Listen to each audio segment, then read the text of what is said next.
Welcome to day 2. If you've done your feet already, good for you. If not, no worries at all. Like I said, there are different ways to do this challenge.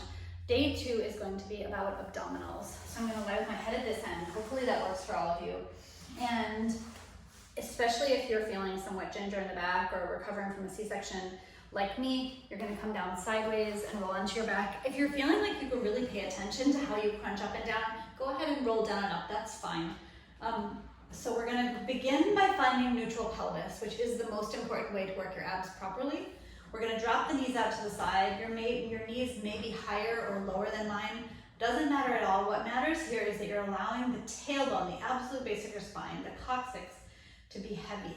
So I'm not trying to bring the waist towards the mat because we do have a lumbar curve that you want to maintain in order to work your abdominals properly.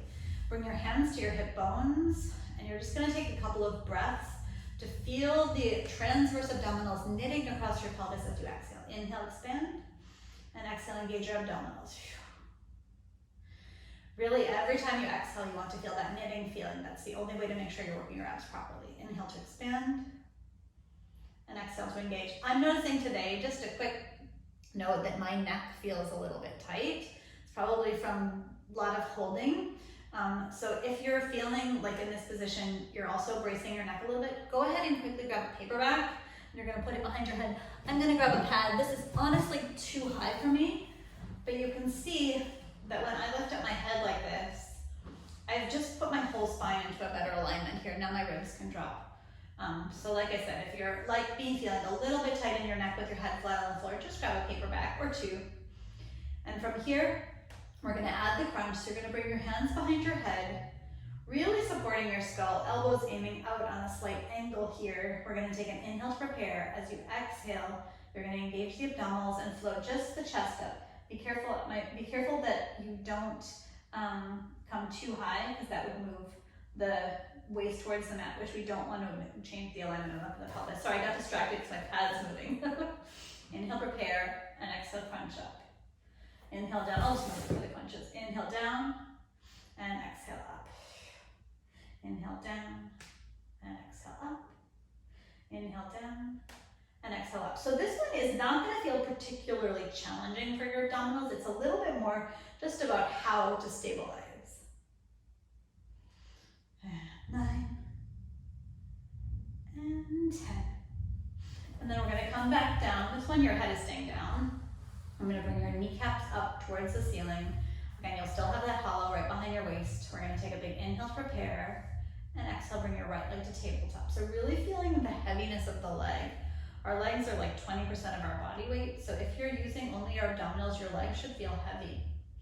I sometimes have one hand on my low ribs and one hand on my abdominals to check that I'm working properly. Inhale, prepare, and exhale, left leg to tabletop. So I'm very intentional about what abdominals I'm giving you for homework. I'm making sure you have something with thoracic flexion, and then I'm making sure that you have something. We're going to finish up with lumbar flexion, but in between, and this is just isometric abdominal work, just working on your neutral. And all the while, I've got that hollow behind my waist, and my tailbone is really grounded here. Good. And like I said, the last one is with a little bit of lumbar flexion. If you have books for this one, I would take them away.